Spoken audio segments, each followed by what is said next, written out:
అందరికీ నమస్కారం అండి. ఎలా ఉన్నారు మీరు? నేనైతే చాలా బాగున్నాను. మీరంతా బాగుండాలని లలితమ్మను వేడుకుంటూ ఈ వీడియో ప్రారంభిస్తున్నాను.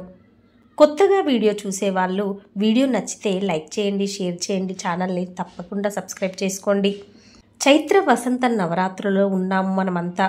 ఈ 9 రోజులు లలితమ్మను ఆరాధన చేస్తాము. నవదుర్గా రూపాలలో ఆరాధన చేసేవారు బ్రహ్మచారిణి అమ్మవారుగా 2వ రోజు చేస్తాము.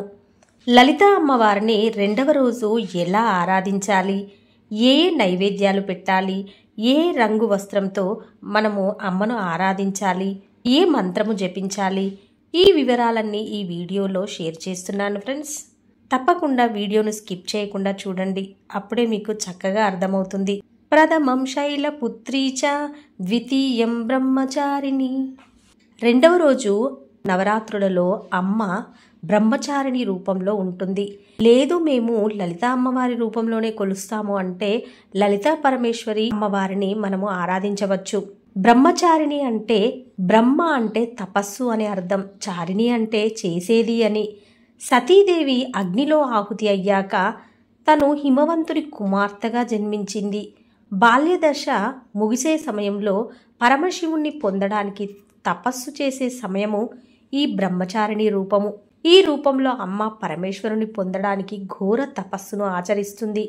నవదుర్గా రూపాలలో మొదటి రోజు శైలపుత్రి అమ్మవారు బాల్యదశ. బాలా త్రిపుర సుందరీదేవి అలా ఆడుతూ పాడుతూ తన బాల్యదశను ముగిస్తుంది. 2వ రోజు అమ్మవారు పెరిగి యవ్వన దశకు చేరుతుంది. అమ్మవారు మానవ రూపంలో జన్మించింది.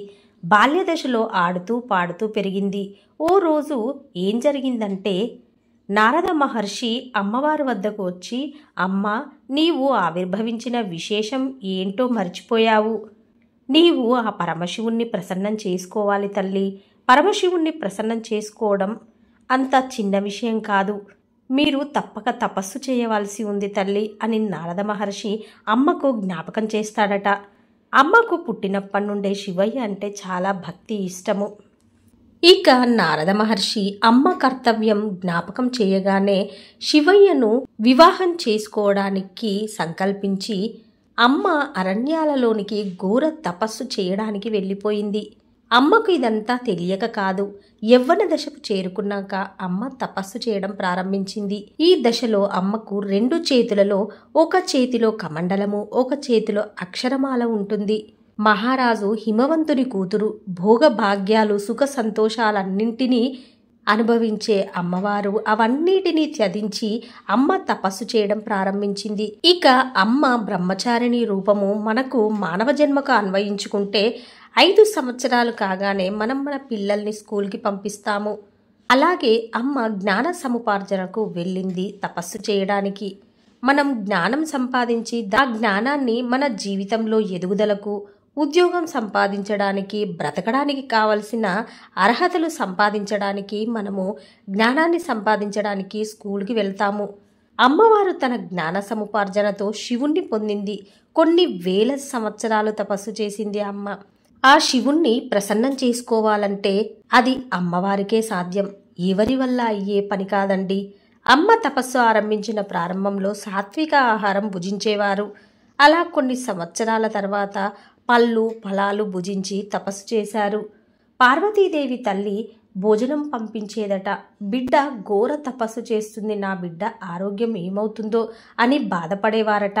పార్వతీదేవి తన అమ్మ పంపిన ఆహారం కూడా తినే ఆలోచన లేనంత ఘోర తపస్సులో లీనమైపోయారట. కొన్ని సంవత్సరాల తర్వాత మంచినీరు త్రాగి మాత్రమే తపస్సు చేసేవారు. కొన్నాళ్ళకి నీరు త్రాగడం కూడా అమ్మ మానేసి తపస్సు చేయడం ప్రారంభించింది. కేవలం ఆకులు అలములు తిని తపస్సు చేసింది. ఆ తర్వాత అమ్మవారు ఆకులు కూడా భుజించడం మానేసి కేవలం గాలి మాత్రమే పీల్చి తపస్సు చేసిందట. ఆకులు కూడా భుజించకుండా తపస్సు చేసింది కాబట్టే అమ్మకి అపర్ణ అని పేరు వచ్చింది. అపర్ణ, పర్ణ అంటే ఆకు, అపర్ణ అంటే ఆకులు కూడా భుజించకుండా ఘోరమైన తపస్సు చేసి శివుణ్ణి ప్రసన్నం చేసుకున్న అమ్మవారికి అపర్ణ అని పిలిచాము. ఇక పరమశివుడు బ్రహ్మచారి రూపంలో అమ్మ వద్దకు వచ్చి ఏమి కావాలమ్మా అని అడుగుతాడు. నాకు శివయ్యతో వివాహం జరగాలి అని కోరుకుంటుంది. బ్రహ్మచారి రూపంలో ఉన్న శివుడు నీ కోరిక తప్పక తీరుతుంది అని వరం ఇచ్చి వెళ్ళిపోతారు. ఇక అమ్మ దగ్గర నుండి మనం ఏం నేర్చుకోవాలంటే, అమ్మ యవ్వన దశలో తనకు ఏది కావాలో దానిని అమ్మ ఎంతో ఓపికతో ఎంతో శ్రమించి కఠోర తపస్సు ఎంతో ఇష్టంతో చేసి డూ ఆర్ డై లాగా పట్టుదలతో అమ్మ తనకు శివుడే భర్త కావాలనుకుంది. కఠోర తపస్సుతో శివుణ్ణి ప్రసన్నం చేసుకుని వివాహం చేసుకుంది. అలాగే మనం అనుకున్న రంగంలో పట్టుదలతో ఇష్టంతో కష్టపడి మనం అనుకున్న సక్సెస్ని పొందాలి. మనం ఇష్టంగా పనిచేస్తే సక్సెస్ అనేది తప్పకుండా మన దరికి చేరుతుందండి. ఇక బ్రహ్మచారి రూపంలో ఉన్న అమ్మవారు మనకు తెలిపిన సందేశము మనం నేర్చుకోవాల్సింది ఇదేనండి. అయితే లలితా నవరాత్రులలో నవదుర్గా రూపంలోనైతే బ్రహ్మచారిని అమ్మవారిగా ఆరాధిస్తాము, లేదంటే లలితా పరమేశ్వరి అమ్మవారి రూపంలో ఆరాధించాలి.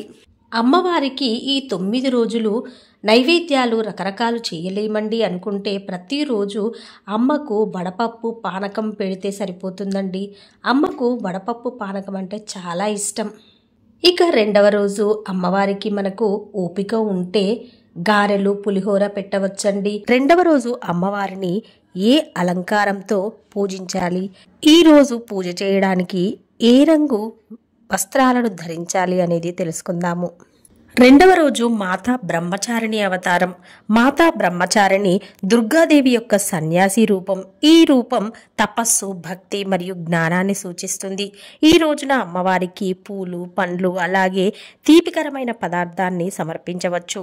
ఈ రోజున చదవవలసిన మంత్రము ఓం దేవి బ్రహ్మచారిణ్యే నమః అని చదువుకుంటూ పూజ చేసుకోవాలి.